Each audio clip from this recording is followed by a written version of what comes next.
2026 Italian National Championship live in Bologna. Let's introduce our coverage team for the weekend.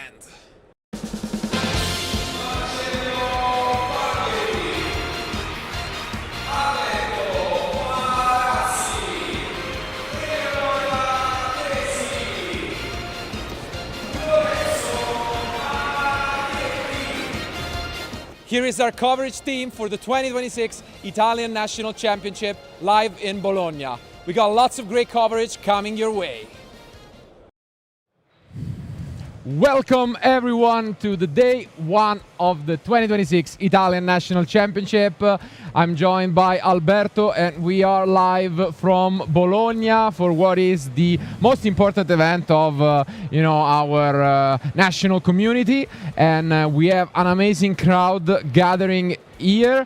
Over 1,547 players, I believe, in total. So that means that we will be playing 14 rounds of Swiss between the 9 of today, followed by 5 tomorrow, and then, of course, the top 8 cut to crown who will be the champion. I think it will be an amazing weekend of Yu-Gi-Oh! Amazing weekend of actions. We have a lot of accomplished duelists, I have to say. Yes. Last YCS champion Diego Ganzerli is here, of course. Lorenzo Muselli. We have a lot of interesting as well bounty duelists, which we'll be talking about also later.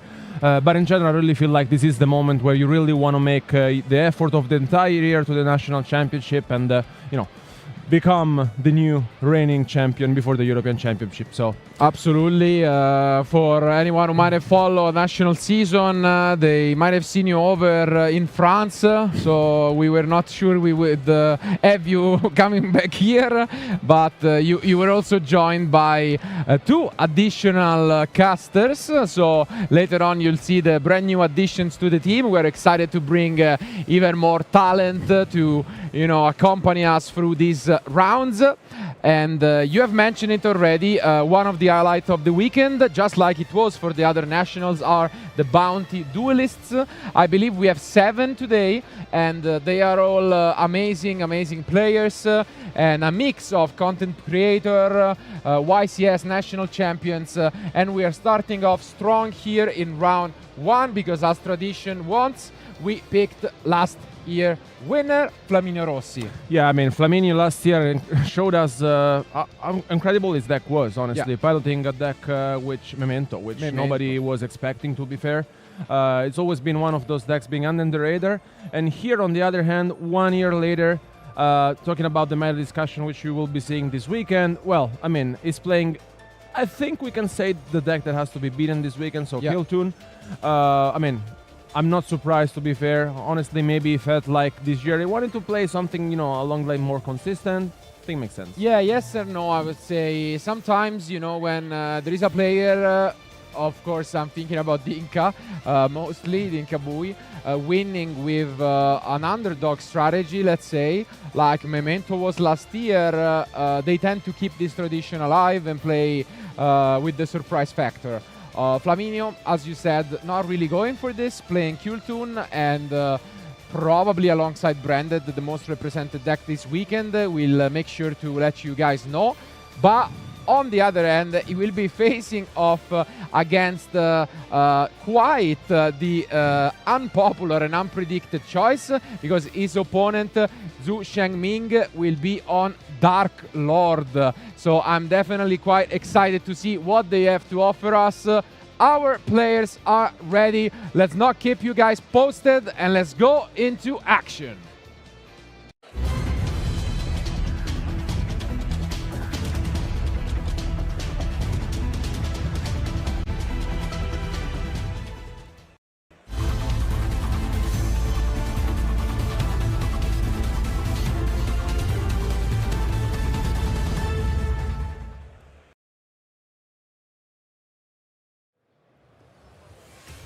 Yeah, they are. I gotta say, as we will be able to also go through in the unique meta discussion that we recorded yesterday, this format is quite diverse.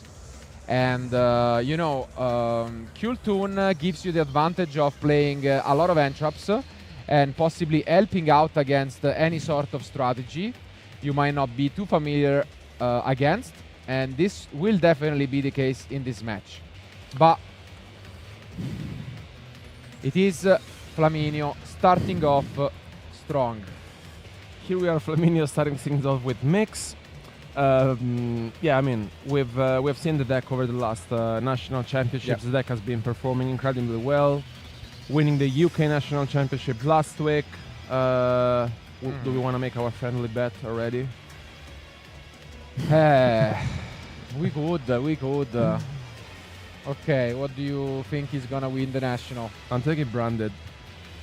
Okay. I'm taking Branded just because I don't know. Like I feel like Branded has always been. I don't know. I think it's difficult to play.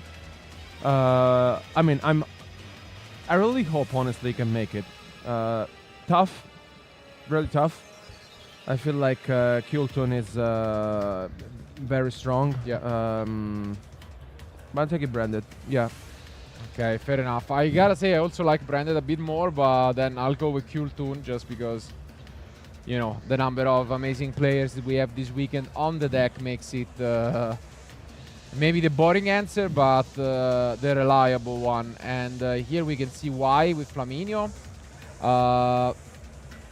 The thing about playing a lot of entraps usually is that they can also be bricky, and of course it's nothing new, but the really cool thing about Kultun is that you can turn these entraps into combo pieces because we are mostly on tuners, and this is exactly what is going on here with Ghost Ogre. And look at this, Flaminio will be surprised to see he's up against Dark Lords, and we do see a couple of interactions because we have Domino's Impulse and of course the most popular I'd say quick spell of the format, which is the Fallen and the Virtuous. And here having a Rook already at his opponent hand, yeah, I mean, must be surprising, honestly. It's just taking into account some of his interruptions, there's only the Impulse at the moment. Which I think is fine, not the end of the world. With such a hand, honestly, the goal is always summoning the Remix and the Zalin onto the field. There's also the Ghost Ogre in the graveyard, which can then be added back with the Remix later on for Flaminio. And okay, now goes with the JJ. Let's see what he wants to add with the Trackmaker. Yeah, I mean, he's quite the experienced player to know what to do. I guess Impulse against this matchup can also be good to be kept for Remix maybe on your turn. So let's see how Zoo also ends up playing it.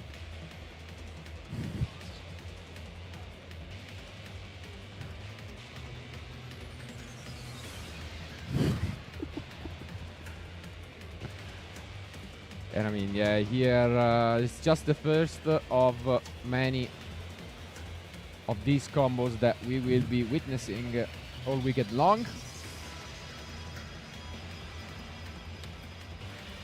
Okay, here goes with the JJ, and this is the strong point about the deck. Essentially, like if you have the Rotary and then you have the JJ, you essentially have 3 normal summons in one turn. And here with the Q, you get access to Rico. Rico gets access to Clip, and then you also have follow-up for your opponent next turn. And here, as mentioned, is using the Mix plus the Q to go for the Remix. Pretty standard, to be fair. And yeah, with Q's effect, is going to look up at his opponent's top deck. So most likely, I think he's going to banish the spell. I mean, yeah, keeping that Fuvalos there is pretty much similar to your favorite deck, Spiral, with the drone. Just the ability to put a useless card on top is so strong. And instead, no, it will be, I mean, there is some merit for that as well, because you can technically use Fuva and get a couple of draws, but yeah, he may also feel like that his opponent needs a couple of good draws to come into this game. And here comes the Zelen. Yes, this is Yeah, pretty good. Also, if he has a Keltoon Synchro, that will also be even better. But he has the clip, so far he has the Zalen interaction. There's the remix onto the field, which can be tributed to bring back one Keltoon and take back the Ogre from the graveyard to the hand. So, good start. That's it. Pretty basic stuff. Of course, we do know about the Fallen and the Virtuous, but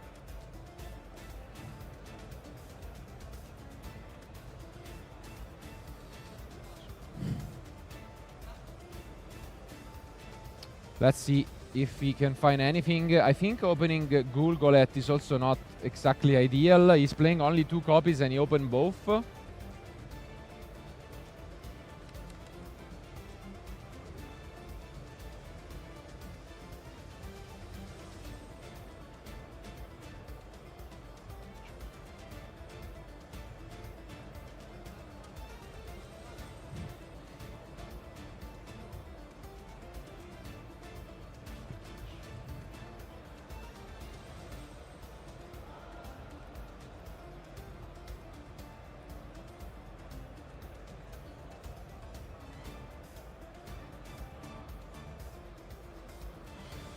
Okay, here comes, I think, one of the most played cards of the format, to be fair, the Fallen of the Virtues. I think it's one of those cards which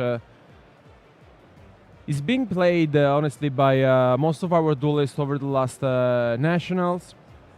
And here we've just saw Flaminio chaining the remix and just thinking at his options with a couple of cards in it. So and now Zu's just taking a look at the Zalen, because what happened is that he used the Fallen, then Remix was chained, Impulse was chained, and then Flaminio wants to negate it with the Zalen.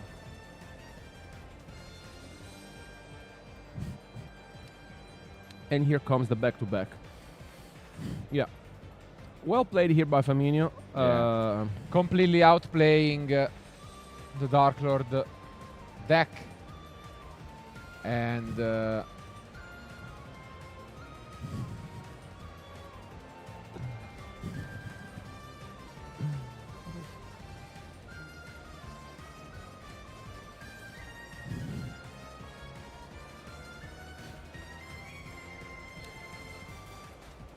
yeah, this is essentially the line you usually go for. Once you have the Remix and the Zalen onto the field, then when you have access to Q, you summon the back-to-back. Which is pretty fitting in this venue, since we've had a lot of back-to-back national champions, and Flaminio is aiming to become yet another one.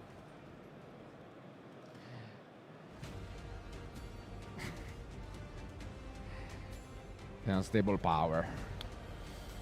And here also nice addition to the deck, which Power Patron.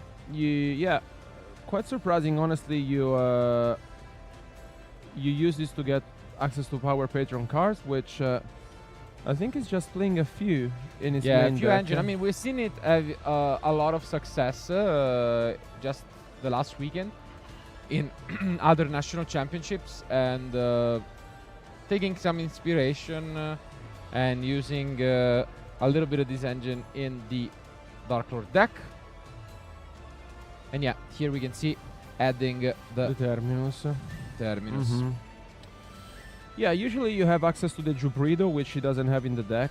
Of course, different strategy. The thing is, the nice synergy is that it just says Dark Fairy, and most of them are just Dark Fairies, so you can add the Dark Lords with Terminus as well.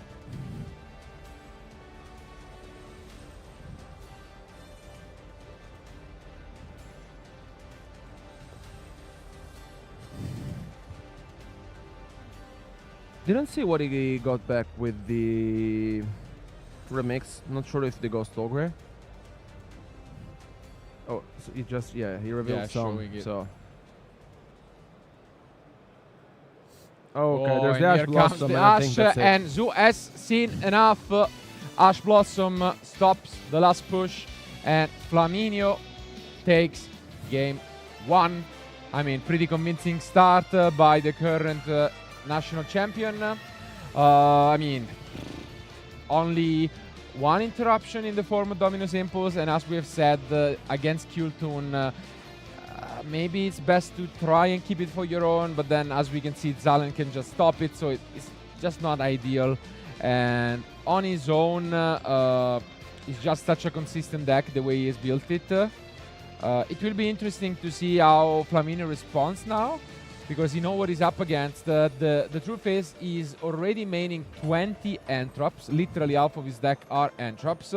So I'm not quite sure what he's gonna add from his side deck, but we do see he's siding pretty much another 12. So I'm quite surprised, to be fair, because usually side decks have been very different from Kultun. yeah, Like, without spoiling what he's playing in the side deck, is mostly hand traps, honestly. yeah, just really heavy on them, and I'm a bit surprised, to be fair. Like, Yeah. if he's maybe got to win advances, maybe this is something that could also be asked. Why he decided, to play such a heavy, amount of hand traps, which, I mean, of course, like, the deck can afford, for sure. But we have seen a lot of different approaches, especially for going first and second. So yeah. on the other hand, Ozu has a lot of going first cards. So he can take out the Fuvalos, and we have seen a lot of different ways in which our duelist side going first. He's on Solemns, both Judgment and Warning, but he's also playing Grisaille Prison, which is a pretty nice addition that if you can pull off, essentially is a substitute for Dimensional Barrier, and so can really shut down some of the popular strategies. And so I think he has pretty good chances to make it work going first. Of course, we are all eager to see some Dark Lord combo going on, and let's see if we will be able to just navigate through these 20 plus Entrops from Flaminio. Definitely not an easy task. Won't be easy, because essentially Kultun just needs one starter, and then if it pair up with other hand traps. Is he playing Fidraulis? Yeah. Yes. Okay. So, I mean, in general, like, the deck has a lot of potential. I think pretty consistent, nothing super special in the main deck, pretty standard. But yeah, I mean, if you're not super sure what your opponent deck does, which may be the case because we saw Flaminio reading some of the Dark Lord cards, which, may have felt under the radar a little bit over the last period, you have plenty of hand traps. So, worst case scenario, you have protected, I would say. But let's see if he has done his homeworks, or let's see if Drew can tie the score 1-1 as they're finalizing their side decks. Let's jump into game 2.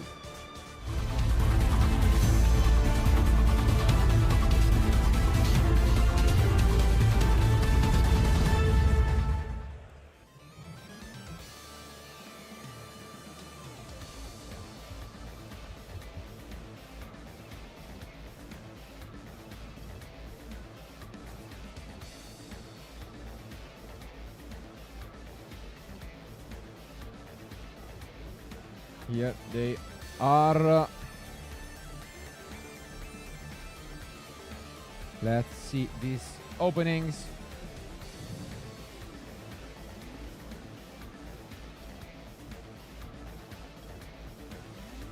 Drone and Lock Bird can definitely be an annoying piece of interruption.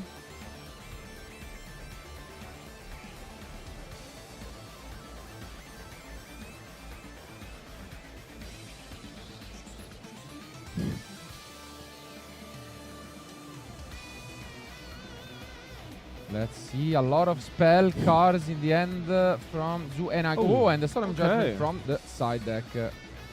Doesn't look too bad, honestly. Let's see. No, it's a pretty good opener, and let's see if this Terminus will resolve, and especially if we are gonna see the draw at the end.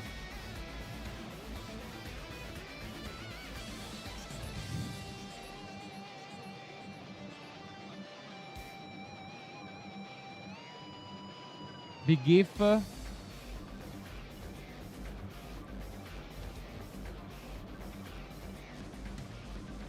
Geuti added to the end. Yeah, this is some sort of Kultun Kyun. You essentially Let you special summon one monster from your deck in defense position. Very nice addition, honestly, with the power patron cards in the Dark Lord deck lists. Something you don't see often. So, Flaminio for here is just allowing his opponent to resolve all of his cards.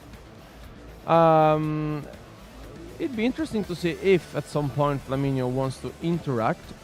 And here he gets to summon the Gulgolet. Which can bring out a couple of tokens to the field. It locks you into fairies, which is important to keep in mind, but shouldn't be much of an issue, since you have a lot of powerful options from the extra deck.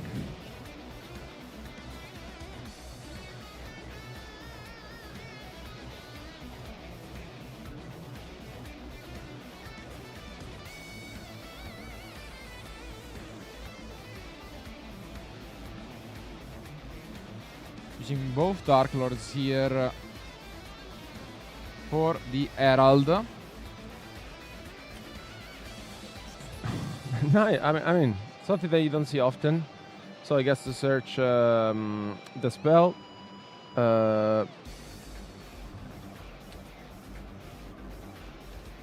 Yeah, Dark Lord Dance. Yeah, which essentially lets you fusion summon where Dark Fairy fusion monster. Yeah. Yeah, and you can banish from grave as well, so...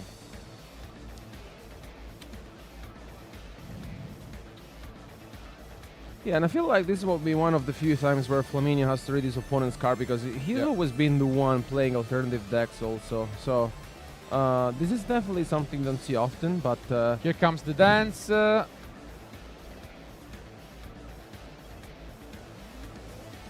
We have 2 premium targets for this, and I think Flaminio allows it. So we are gonna use the tokens. Yeah, you essentially have one free fusion coming, because with the tokens itself, it's just... yeah, the cool thing is that the tokens are level 6, and so this allows you to summon the Evening Star, which can set a Dark Lord spell and a Dark Lord trap. So it gets you quite ahead.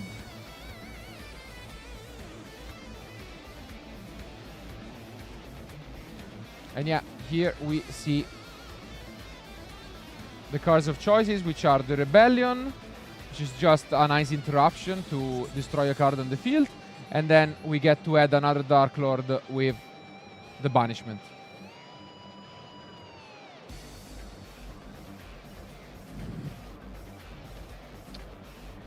So, Zoo really trying his best, coming up with a decent field at the moment. He can negate a spell and trap with the Herald, and then has a couple more interruptions. Probably gonna go for this banishment. Yeah. No interruptions from Flaminio. We have a couple of targets left that we haven't used in the Morning Star and X-Shell. And it's gonna be the one-off Morning Star.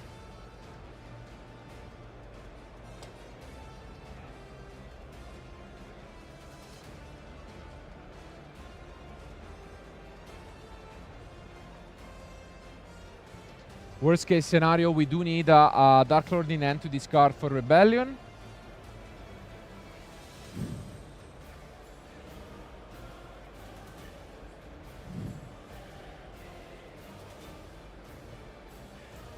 And yeah, here comes the nice bonus effect of the fusion, which allows you to copy a spell and trap in the graveyard. So we get yet another search. In this case, coming in the Sanctified Dark Lord, which allows you to negate an effect monster. So we have a destruction, a negate for an effect monster, and then a spell and trap negate at the moment. Plus, you have to consider that the fusion can then copy one of the spell and traps in graveyard. So pretty decent. And then we set a couple because we know the Solemn Judgment was in there. So It is quite the start. I'm surprised Flaminio did not interrupt his opponent at all, but here comes the Nibiru at the end of it. Which I think is okay. Not the end of the world, I think. No, definitely not.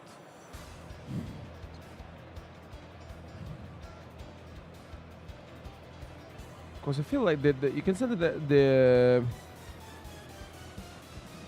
trap card lets you send the Dark Lord from the field, right? Okay. No, yeah, end or field. End or field, okay. Yeah, so still not the end of the world, honestly. The token also will have 3000 defense, so cannot attack over it. Is that it?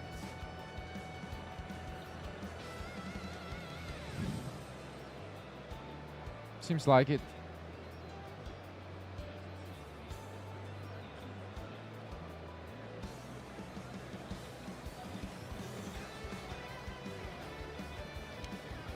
It's a draw from Flaminio. This one not gonna be as easy to break. Especially because when you play Nibiru, Lightning Storm is not an option anymore. So it leaves Feather Duster, but even if we do have Solemn Judgment to negate it.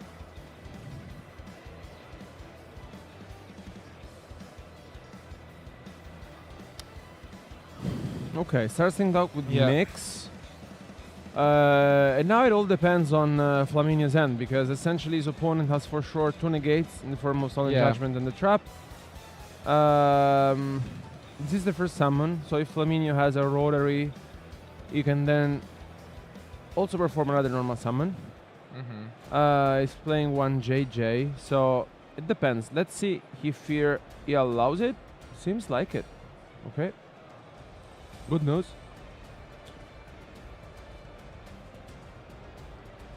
Yeah, a bit surprising, but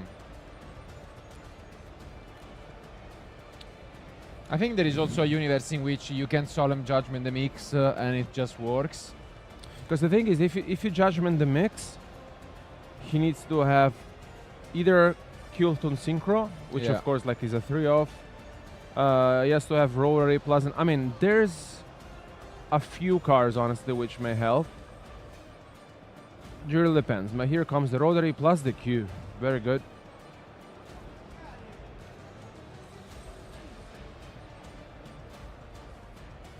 And and comes the Q being summoned.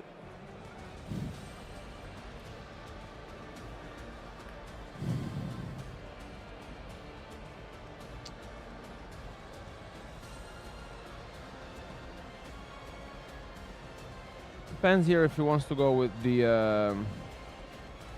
Dark Lord Trap card. Yeah. He goes for it, negating the Q's effect. Yeah, we still have Morningstar in the end, so we have another possible interruption. Do we want to maybe... Let's see.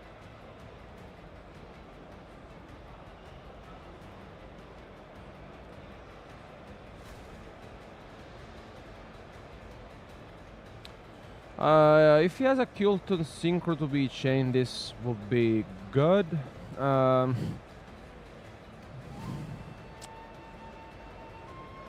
Yeah, I mean, for me, it's considering his options. I'm not sure, honestly, if... Because you could go for the... You have Rotary, so you can go for Track Maker. He's thinking if that's the case, to chain it. Yeah.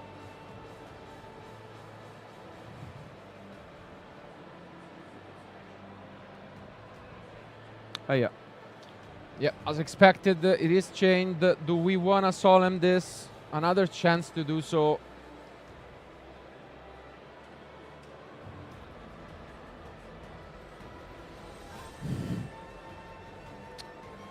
Tough choice here, but I think you have to solemn the Kilton Synchro here, because otherwise it's just gonna be too much advantage for Flaminio.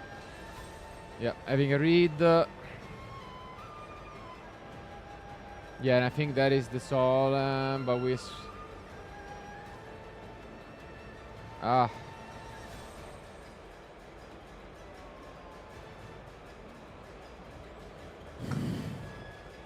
And yeah, it is the solemn judgment.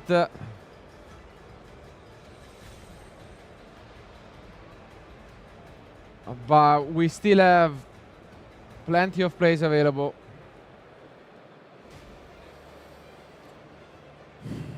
I mean, I think the judgment here was better for Zoo. Judgmentio.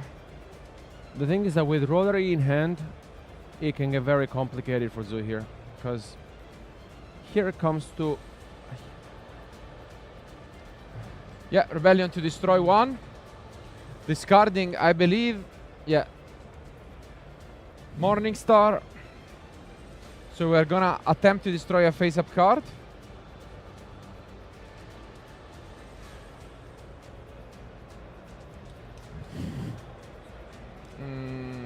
Is it the mix? Oh, and another one. Yeah. Yeah, because this is one of the few cards in Yu-Gi-Oh! That has the twice per turn text. Pretty unfortunate here from Zoo. I mean, nothing he can do about it. Yeah. With the Rotary in hand here, this can easily get out of control, because you can then later get access to JJ. At the same time, the only thing is the Rebellion doesn't target. Yeah. So this might be also something that Flaminio didn't pay attention to. So you can always destroy the Synchro.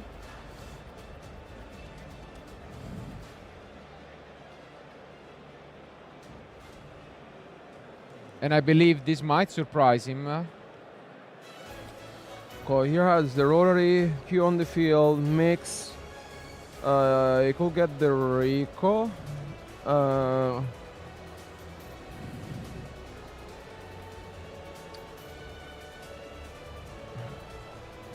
Yeah, he's debating whether to get it or maybe the JJ. Depends on the also remaining card in his hand.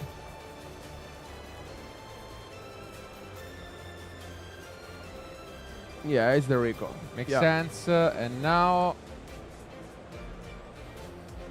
thinking about the Synchro Summon. Really interested in seeing whether he will be shocked by the fact that Rebellion can still destroy.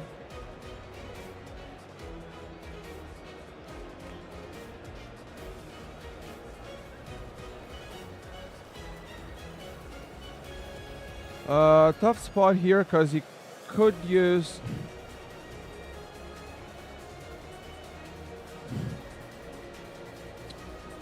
the Rotary. Not entirely sure. Depends. Tough spot.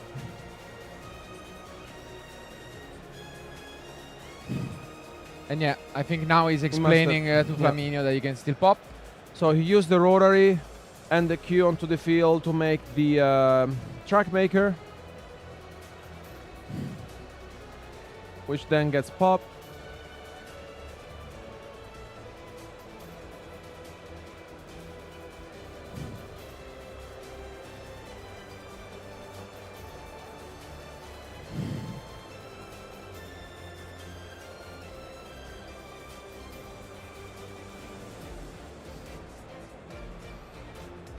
Yeah, and here gets to also use the Rotary and the Q. He got the Rico. So there's a... Yeah, oh, okay, Solid Morning, well, I mean, yeah. You just put that on top. Yeah. Yeah, Oh. okay. Fallen in the end.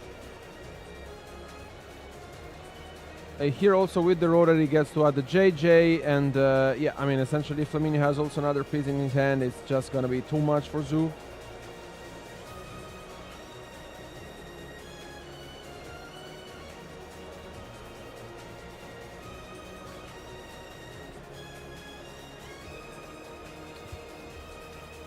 Yeah. We know Rico, no? Huh? We know the Rico, no? We know the Rico, yeah. So We know the Rico, yes. it's already enough. I mean, chances are that's also a Fallen, because we saw a Fallen not set in the end. So I would bet that we just add 2 copies, maybe.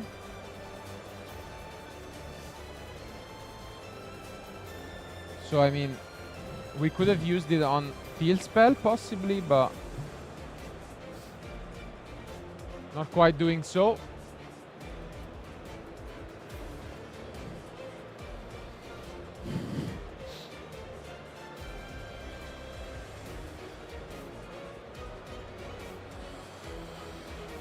Yeah, it just depends on Zoo's last set card essentially, because here with the Recon Big Summoned, I mean, I feel like this can easily be sealed by Flaminio.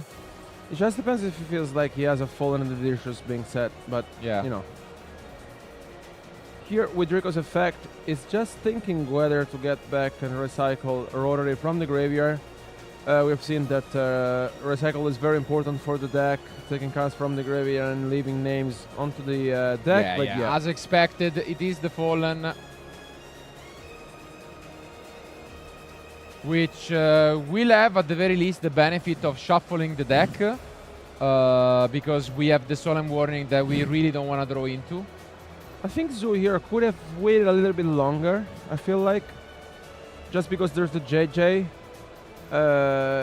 And then here now Flaminio gets to special summon the Q, and then with the Q and the Rotary essentially, yeah, he has access to a second copy of the Trackmaker, which was previously destroyed. Yeah. You didn't like... I mean, The thing is that if you activate the Fallen right there, because Flaminio's goal is just to seal the game, no? yeah. I feel like if you wait a little bit longer, it could have. I'm not sure. Like if you didn't think about JJ's effect, just to pop and then bring another name onto the field. Because or you could also go for Fallen on the JJ. You could also go for right Fallen away, of the no? JJ, if you feel like, yeah. And then here, it's gonna Synchro Summon. It's gonna use the Rico. Yeah, this is Rico's effect is pretty gonna much get rid of it. doomed, Battle phase, and and that's it. Yes. that is it. Flaminio takes it. Thanks to the damage from Solemn Judgment, he is free to swing, and the current Italian national champion starting off strong with a 2-0 victory. Let's go quickly back to us. I mean, convincing way to start the tournament off from our champion. No, I mean, I think he played well. Game 1, he had a very solid hand, which I think is very standard for the deck, starting with the Remix, Zelen, and set card. He also had the setup with an hand trap in the graveyard, so I think he was pretty solid, pretty standard. And then in game 2, I mean, I think Zoo's hand was okay. Like, he was not super special. There was the Nibiru, which was not super impactful, but at the end of the day, it still hurts. And then I think, yeah, maybe with that Fallen of the Virtues, he could have waited a little bit longer. Not sure if it would have changed anyways, to be fair. Not sure. Like, I think Flaminio's hand was good enough just to get rid of the entire field. The Solemn Judgment, of course, is a double-edged sword. Like, most of the time, he can shut down your opponent's strategy. We talked about it. If he had the Judgment, the mix, funnily enough, Flaminio had 2 Kelton Synchro, so it would have been a disaster, honestly. At the end of the day, this is what the deck does. Consistency, a lot of hand traps, even more hand traps in the side deck for Flaminio. Yeah. For sure there can be hands that rely a lot more on the normal summon when you don't see especially 2 copies of Synchro, and then maybe that Solemn on the normal summon can pay off, but this wasn't quite the case. It was also, I have to say, an interesting one, because we saw Flaminio on 20 hand traps and then he only saw the Nibiru in game 2. in the end, it was enough. I mean, I think it was a convincing one for sure. We'll see at the end of the day whether he was on the right path to do it. But for now, it's quite a different tournament because last year the new rules were not on live. So basically, he had to play through top 64, I believe. And now instead, he will have to do it in quite a different way, most likely going 12-2 to make it to the top 8. And we'll see if he has what it takes. We know he does, but it's not always on you. It's always going to be based on the cards you draw and the decks you play against, especially in such a diverse field. No, I mean, I feel like also coming back here as the current champion is also something that, you know, you have some pressure for sure. You come back, you know, with like a different format, you know, different rules as well, which, you know, rules were different last year. But of course, like winning first round is always important, especially coming back onto the future match stage where you lastly won the event. Long tournament for sure. 14 rounds, we've mentioned it, 9 rounds today. It's going to be a very long day of action. What are we going to expect from this? Because like there's a lot of different decks. You just face a Dark Lord in the first turn.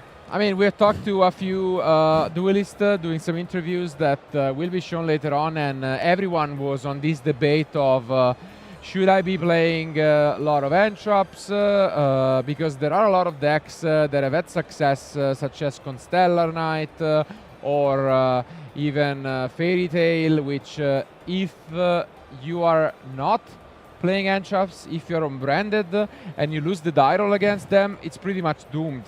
And so, you know, especially in day one, with over 1,500 players, basically 1,600, it's tough. You can play really against even 8 different decks. So I remember in France there was Triffe Julien going around the venue saying, this is a jungle, first round is a jungle. Everyone was saying that, you know. And because like they were facing, I remember they were doing like some sort of report of the decks that they were playing. And I think they won, they faced variety of decks. But this is how it works, you know, like first rounds you can play rock decks. There's a lot of them. It's difficult to play against those decks. And I think those are the decks that may have also a higher chance, if advancing to day 2, to put into troubles our duelists, you know? Coming with Kuel Toon, coming with Branded. It's tough. It's the beauty of the game and the difficulty of deck building specifically, I'd say. Because again, you have to build your deck in a way where you don't get blown out of the water if you play against these not super popular strategies. But then if you make it through them, you still need to have a deck that is consistent and that performs well against the top meta decks. So it's, you know, it can get tricky at times, and often there is not a one-fit-all kind of solution, and you need to take some risks. And here is where I think the most experienced player come on top, because they know what works and what doesn't, and they know what risk to take. So we'll see whether that will be the case, as we will be focusing once more on our bounty duelists for the event. Again, we have done some content, we have some combo tutorials, some Master versus Caster also coming your way, and here are the bounties. I mean, familiar faces. Yeah, I mean, I think they have quite the accomplishments in the entire room. Honestly, it's just starting from the first one, Lorenzo Muselli. I mean, a mix of content creators, national and international champions, open champions, world championship participants, really the best of the best. La crème de la crème. La crème de la crème. We're not in France anymore. But also, among them, there are some which are fighting for the playoff spots. And I believe Danilo might be the only one who is already secured. But also Marco, I think he's up there, only needing a decent finish to make it. And of course, that will also be one of the highlights of the European Championship in Brussels, which will be held in a little less than a month on the weekend of 10-12 of July. So that, of course, are the final moments of those important points that you really want to grind and make it to the top 16 best players in Europe. Yeah, Marco told me I was had the chance to make a combo tutorial with him, and he needs to be locked in by making top 80. So if he comes in the first 80 players, he's locked in for. So it's. I think he has a lot of pressure. Not sure, but I mean, talking about all the rest, there's of course Giovanni Barone, World Championship participant. Yeah, we have 3 World Championship participants. Yeah. I mean, there's Diego Ganzerli as well, current YCS Dortmund champion, Francesco Simoncelli, which, you know, is the current Italian Open champion as well. Yeah. We were in Bologna a few months ago and he was able to secure the victory.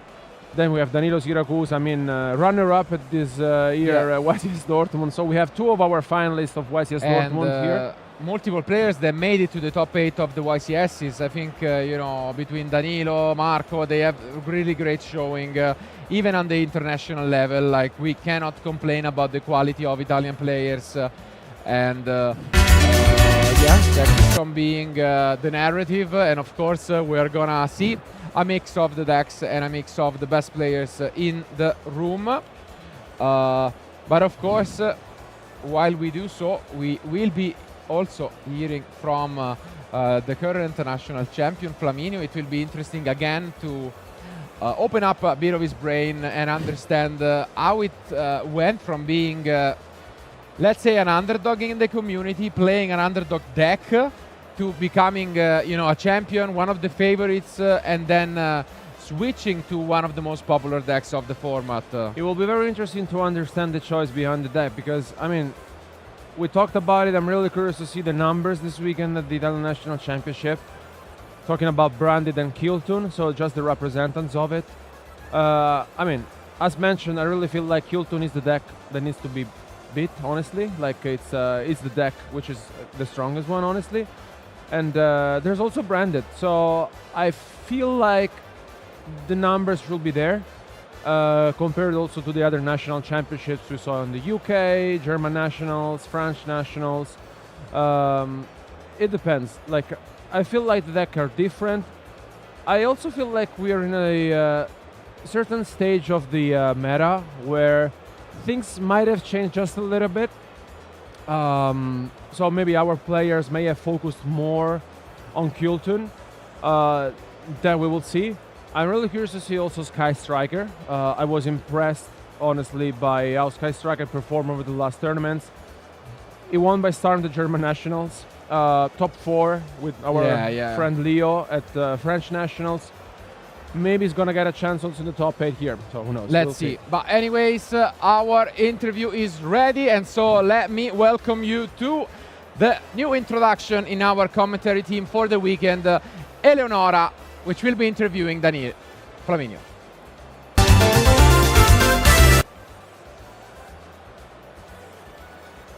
Of this tournament, and not to mention the previous national champion, Flaminio Rossi. First of all, congratulations for your win. I think you're a bit tense right now because you just won, but I think you handled pretty well the pressure, as we see you very often here at these tournaments. And about the first game, do you think that Fallen and the Virtues was on your Zalen was a very impactful move, since I saw that you still managed to put your back-to-back on field? I think it probably wasn't correct to just Fallen and the Virtues on Zalen. He should keep the card, but I think in that situation it probably didn't change that much. Okay. You saw the hands and you were very, very confident about that. Okay. I also saw that you play Nibiru in your side deck, and well, if I must say, it's not a very frequent choice in Kiltun decks. What's the thought behind of that? So the reason for Nibiru is that he's good paired with other entraps against combo decks, and he's also good against something like Mitsu, because they will not respect Nibiru most of the times, and it is not expected in this format because nobody plays it. So yeah, it was like a surprise effect Yes. on your opponent. Also, so that you were very, very confident against the Dark Lord strategy in general. So also that you know the deck before, actually, because I think it's a very, very unique choice, a Dark Lord deck in this kind of meta game. What's your thought? I know the deck because of Genesis. Okay, so Genesis one of Yes. it helped you in this particular match. Okay, so thank you so much, Flaminio, for your presence, and good luck, best of Thanks. luck for this upcoming tournament.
Welcome back to the coverage of the Italian National Championship 2026, and I'm here joined by a special guest. So welcome, Eleonora Colossa. So how you feel? A bit tense, actually. Yeah? It's like my first time being caster, like official caster here, and like I feel it will be a really nice experience. Also by your side, so I think I am really backed. No, it's good to have you here on the casting desk, and as we mentioned with Marcello as well, there's also another caster waiting for the next round. Without spoiling, you will see it later on, but you know, it's good to have a little bit of a mix, and also have the chance to, you know, shuffle it up a little bit as we did in France as well, and so it's nice. And for our before joining actually the second future match, we have a little bit of a recap with the rules of the event in case you have missed it up in our first round. So with almost 1,600 players, there's 14 Swiss rounds, which means we will be playing today 9 rounds of Swiss, followed by 5 rounds tomorrow, and a top 8 cut. So pretty intense tournament. Yeah, also top cut. But yeah, I think everyone is prepared for that. Yeah. Also, the meta game right now is there's a lot of variety actually. A lot of variety, yeah, and I think we want to have a little bit of a look of what our duelists are playing this weekend, and I mean, look at this. We also talked a little bit about it in our meta deck discussion, which, you know, you will have the chance to see today on stream. Are you surprised? Actually, not that much. Maybe the only thing that comes into my mind is that maybe Kultun could have been a bit more popular, because I thought it would have been like the most popular deck, whereas we can see that Branded is actually the most represented deck right now. Also, maybe I see Malice is not that, like, it's a lot actually of Malice, because even though it has been like, you know, touched a lot from the Forbidden and Limited list, right now it's still doing pretty good actually. I know a lot of players that are playing also Malice. I mean, yeah, I think these are the main decks that we covered as well. Branded and Kultun are essentially there, like it's pretty much the same range. And then of course there's Mitsurugi, Sky Striker, Doomsday, which hopefully we will get the chance to see on stream. Malice, not surprised, honestly. No, I think the numbers are there, yeah. They're all there, and I feel like it's along the line, Branded and Kultun. So we have been discussing it with some of our duelists, Danilo Siracusa, Marco Parenti. They were all undecided on what to play. But talking about expert duelists, we have someone who over the last 3 years has won a European Championship and 2 Italian National Championships, Lorenzo Muselli. Who we are proud of. Yeah. Super proud of. He was also a World Championship competitor last year, and hopefully we'll get the chance to see him participate this year as well. And facing up Philip Brill with Branded. So it's going to be Kultun for Lorenzo, Branded on the other side. As you can see, the most represented decks facing each other in stream. So we're ready to see them, I think. We are super ready because our duelists are ready. So I would say let's jump to game 1.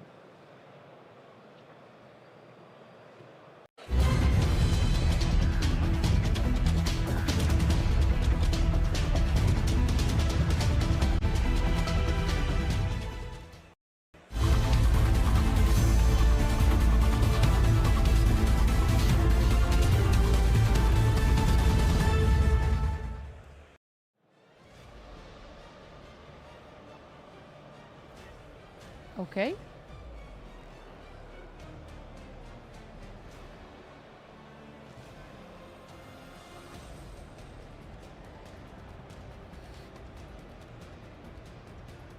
Okay, here's the die roll. Let's see who wins. I think also the die roll is very, very important here on who is going to win the die roll, because like basically every deck in this particular match wants to go first. So okay, we see a 4. No, I'm not sure. I think Philip rolled a 3 and Lorenzo rolled a 4. Seems like so enough. Okay. So yeah, I mean, not sure if that is a 1. It should be a 1. Not sure. Like okay, yeah. Okay, we so see. Lorenzo's going first, and Called by the Grave being activated on the Full. That's really big. That's really big. I'm a fan of the card, honestly. Which card? Called by. Called by. Called by. Okay. I'm a fan of the card. I've been talking with some of our duelists yesterday before submitting the deck list, and they were like, oh, should I play this? Should I maybe side it? I mean, I feel like the card has to be there. Yeah, I think it has to be there in Yeah. your main deck. Yeah. Because like it's a really important counter to basically something that you suffer the most with your deck. Yeah. In this case, Fuvalos is like a really big card where to set up your cold buy. Yeah. So And for Kultun, in general, this is the ideal start because Yeah. you essentially set up your chain links. So you go chain link 1Q, chain link 2 Rotary, chain link 3 Trackmaker. And there we can see the hand, which is actually pretty good. good hand. All combo. That's all you need because the Brandy doesn't play hand traps in general. Yeah. Maybe he would have like preferred to resolve that Fuvalos because Yeah.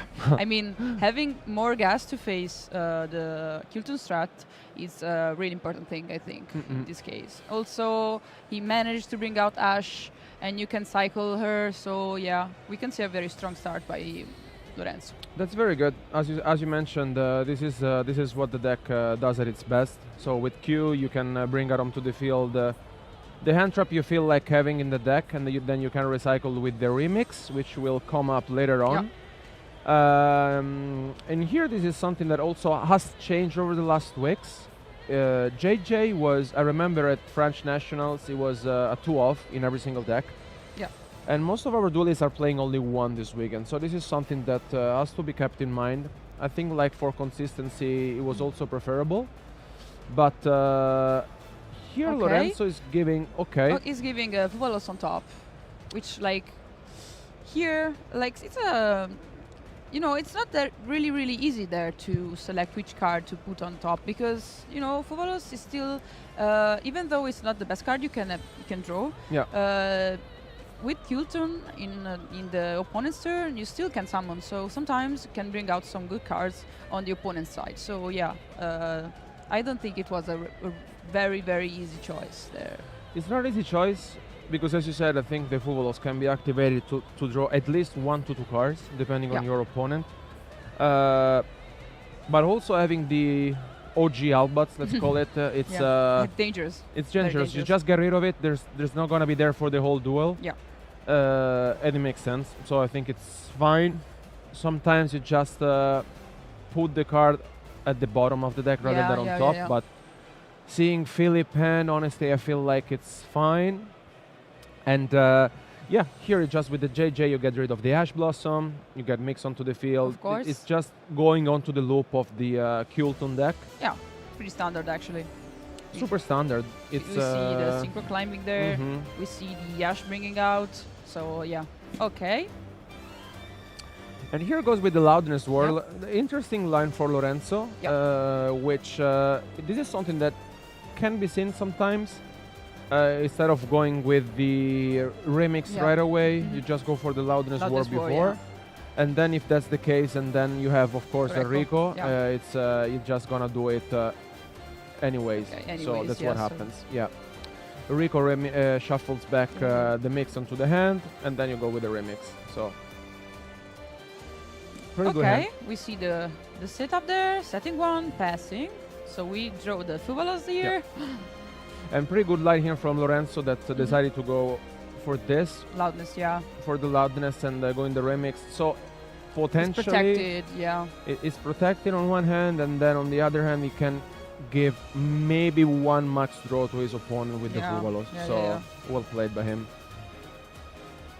I mean, nonetheless, he played the resources well. We know who he is. Yeah, no, exactly. No, 100%. I mean, Lorenzo's super like famous for this. Demonstrating his like, you know, knowledge of the game and also the optimal play there. Okay, we see the. Okay, Fuvalos. Okay. We get back on field, choosing which card.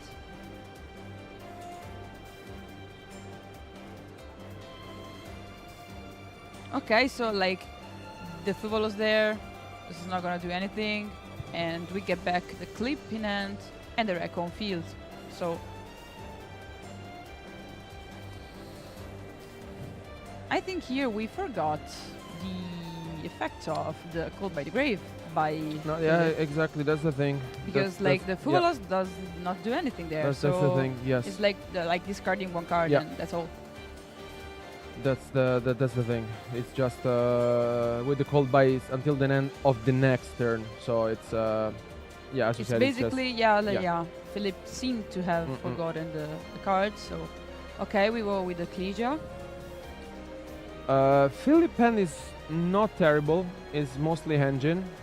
Yeah, it has a lot of like plays that Yeah. you can do. Okay, The we see thing the that he knows Fallen. that there's the Ash Blossom. Yeah, First of yeah, all, yeah. and then knowing the deck, he may be having also another hand trap. So quite difficult. Decides to go with the Fallen of the Virtues right away. Let's see if he sends the Albion or the Titanic The Lad. Titanic Lad. Okay. We see the Titanic Lad there.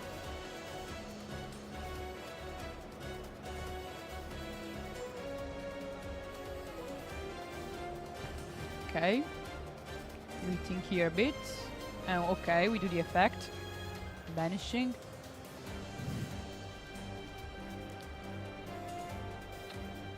Here as well, not sure if Philip just Did the correct recognized move, you this. think?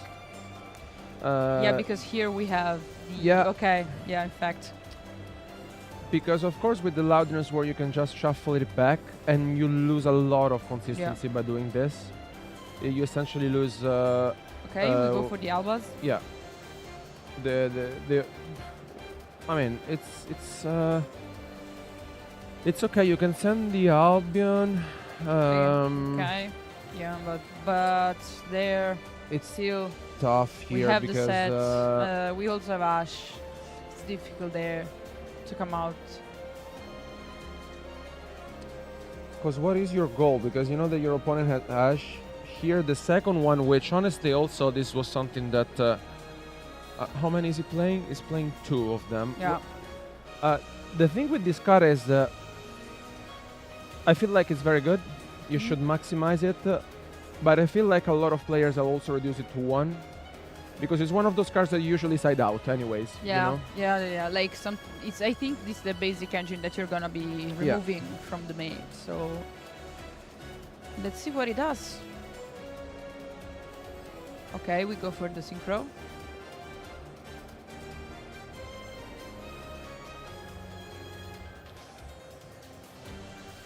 No, I think it was a very good recognition at the beginning of the duel from Lorenzo, just giving Philip the Yeah. Fuvalos, Mhm. which we call body base, it just doesn't do anything. Yeah, it just doesn't do essentially. anything. Also, Yeah. it just basically Yeah, remove the card exactly. from That's his what hand. is. Yeah, exactly. That's what he's telling him. Yeah, because, I think he's telling him that. as you said, We Philip remove might the have elbows. forgotten it. Yeah. The cold body grave is indeed until the end of his turn. So here is tough, really tough. We have both Ecclesia, we got rid of Albas. We only have 1 in hand, I think, as we can see from the, yeah. So I think it's not here, but still, it's very difficult to come out of this situation. I Yeah, think. because here the RS is very It's difficult to gonna get rid negate, of. yeah. It's gonna negate. He has also the attack boost to take into account. Yeah, that's actually. I think that's it. Yeah, that's it. We go for the for the game 2. Yeah, well played by Lorenzo. Honestly, it's. I think it was a good recognition. I mean, anyways, the Albats in general is one of those cards which you really want to get rid of. It's just a single copy in the deck. Yeah, you get so rid of it. basically he's not gonna do anything with the basic engine because he's lost the Albas. He's also drawing basically a useless card there because he can't really do much with it.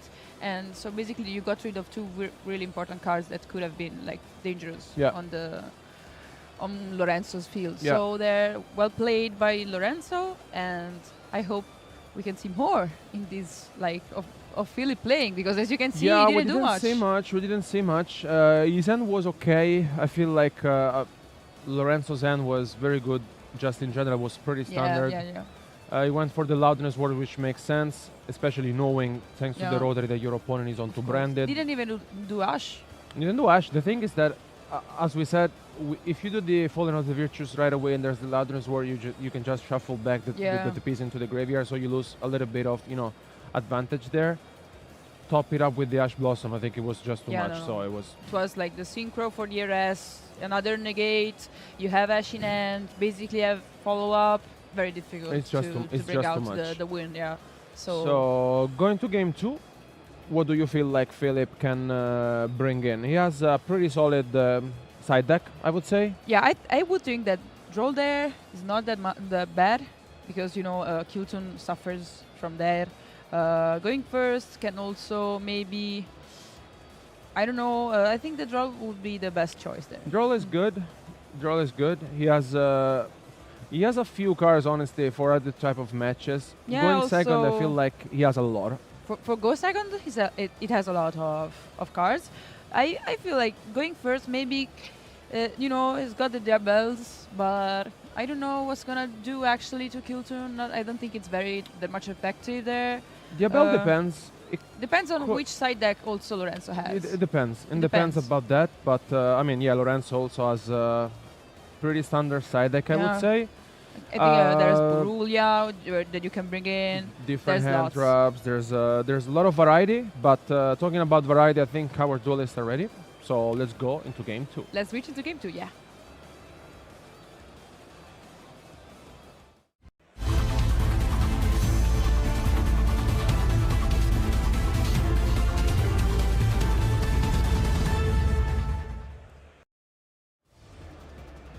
Okay, we see already an Albaz on field there. Oh, okay.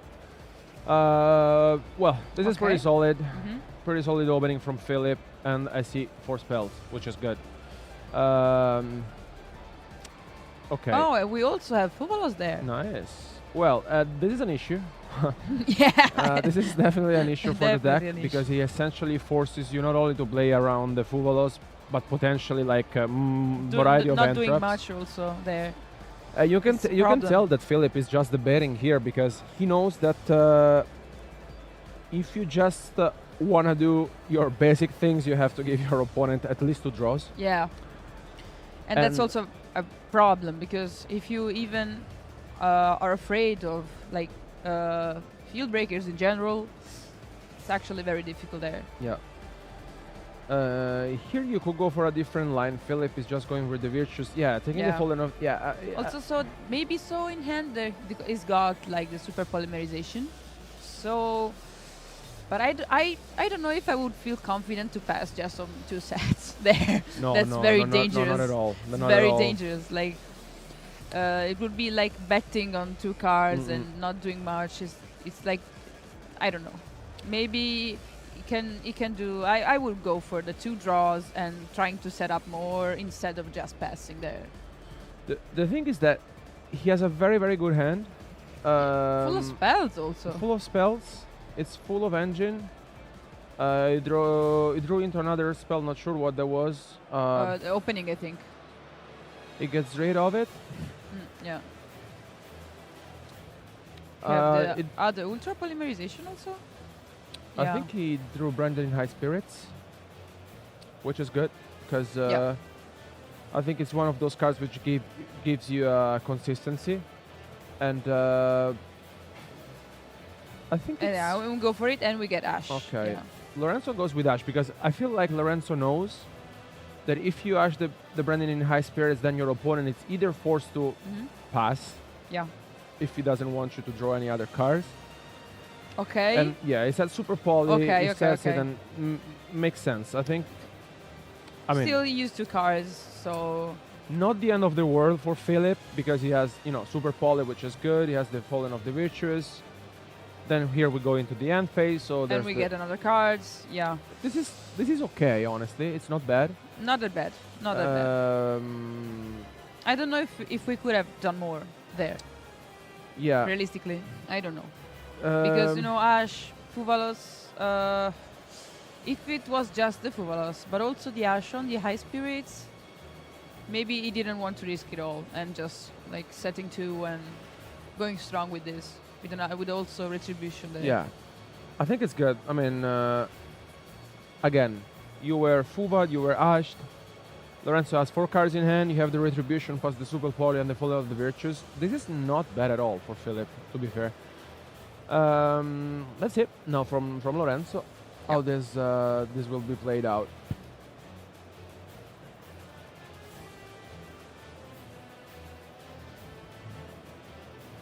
Oh my god, that's okay. really, really strong. That As I told you before, that hurts. like field breakers such as the storm are a very difficult thing to deal with in this particular situation, because we are trying to get rid of the Fuvalos effect by setting everything, but then there's also the storm there, so that's a tough one. That's heartbreaking. That heartbreaking. He sends the Rainbrum, which you know, of course, like. At least it has something. At least there's something that can be done into the graveyard, but look at this. Like, the Lightning Storm itself Not just looking good at all, just shuts down Philip's strategy, Another and there's also the Fuvalos. Oh my. Fuvalos. Wow. Yeah. What an opening. What an opening What by an opening. Lorenzo. Yeah. I mean, yeah, we have to keep in mind there's the Rainbrum in the graveyard, which, you know, could help Yeah. Philip, but But yeah, still there's also mix. we get the mix. As mentioned, this deck only needs one starter. I think it's not the best starter in the deck, but No. still it's got Order in hand. Also Rotary, There's which means also that it also Fuvalos. has another tuner. And also potentially another draw by Yeah. the Rinbroom, so it can also adjust the hand. And as we already know, Philip doesn't have much in hand, so I think He has the Reiko as well. Well, yeah. So I it's- think it's closed there. Like when we saw the storm, I think that No, that was I think the this is. I think looking at this is already too much. Because Lorenzo now with the Rotary in hand can also take advantage of knowing not only Philip's hand but also the top deck. so once basically he has gets to queue. full knowledge of everything in the graveyard and in the hand. So basically here we can go for like closing the match. Well played here. He also gets the mix for potential There we go, follow-up. Trackmaker. And here with Chain Trackmaker, 1, yeah, chain chain 1, 2, chain so 2. to see the hand. We also see the branded fusion, we see the Albas that got back, and yeah, like, not easy there at all. I don't think that Philip could have like played better there. I think he did what he could do. I think it makes a lot of sense for him to just set, you know? You Yeah, just yeah, don't it made take a too lot of many sense. risks. Also, after seeing the Ash, I think I think it's fine. that was the sign to stop. Yeah, yeah. Nothing you could do about it. Here you just get the JJ, and then with the Trackmaker effect you get the yeah, Q. yeah. And this is just getting out of hand easily, because with the JJ now you get access to Q. We go for the Rim Room now, which I think it's, yeah, okay. Still getting another draw, and I don't think it's gonna do much there. Very difficult. We draw, oh, sorry, so we cut the deck, we shuffle.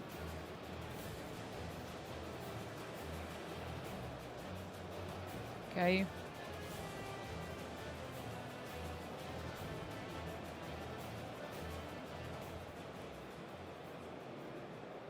There we go. We draw.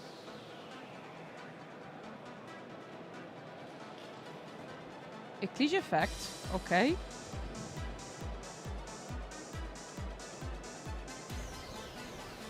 So we're trying to fuse basically.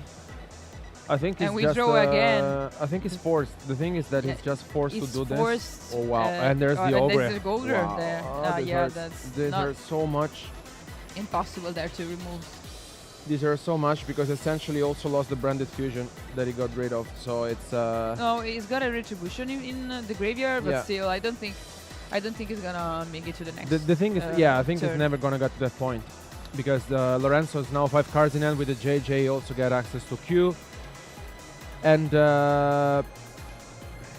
it could have game. Because here he decides to go for the Cinco Summon. Zalen, yeah. Zalen. And we go for the effect of Reco. Oh, sorry, Q. Q, yeah. So he gets to look at the top 2 cards.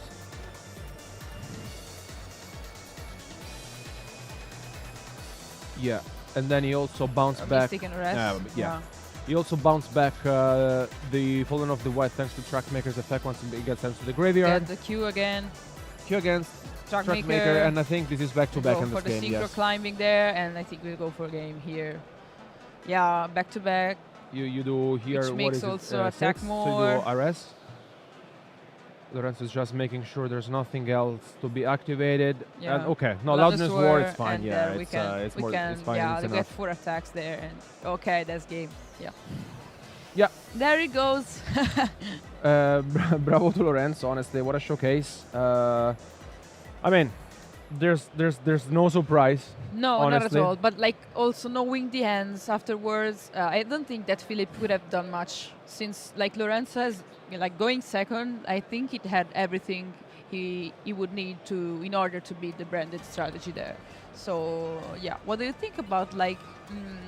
I think that maybe, in my opinion, like Fuvalos, it's a very pragmatic card because every time you activate it, it's like you have to question yourself whether if you want to go and I don't know, maybe drawing more and giving an advantage, trying to setting up my field with powerful cards, or just to stop there, because what's the point where you stop or not, in your opinion? I feel like there's Kultun players main decking either Fuvalos or Fallen of the Virtues.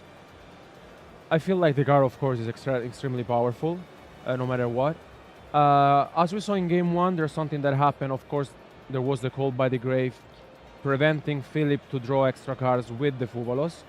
Also excavating another one Excavating and choosing another the one. card to draw, yeah. But in general, it's something to keep in mind because we have seen a lot of players usually thinking about it twice. Yeah. Because giving Fuvalos to your opponent may give them a couple of extra draws.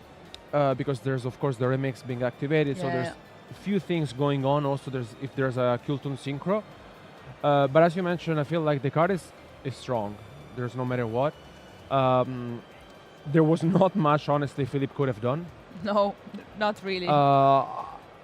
We felt like there's no blame in just saying, okay, I get Fuba, I get Ash, I set 3 cards. Super Poly, Retribution, the Fallen of the Virtues, and you just say... And try to, tank it, try to go for the next turn, having some follow-up there. I have follow-up. I can also stop my opponent. Super Poly is a great card, honestly. It's really good. It's difficult to play around it, of course, like we're talking about Lorenzo Muselli, so he may think about it twice, maybe thrice, I would say. But, I mean, congratulations to him. I think it was a showcase. Yeah. We've mentioned it this week, and I feel like it will be a battle between Brand and Kultun. Yeah, as you also mentioned before, like with the meta backdown. It's just over there, so it's about 16%, which means 240 something. So if I'm not wrong, about both decks. It's along the line. I think it makes a lot of sense. It's a deck that needs to be beaten. And I mean, congratulations to them, but we will hear directly from Lorenzo and Lorenzo in an interview.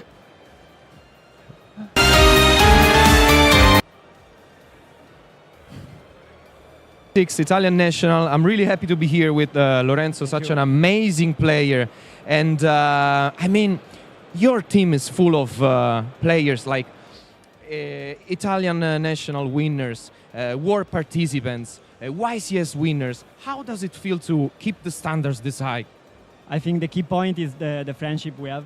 So we like stage like this with a lot of competition. We like to win. We like to prepare ourselves the better possible.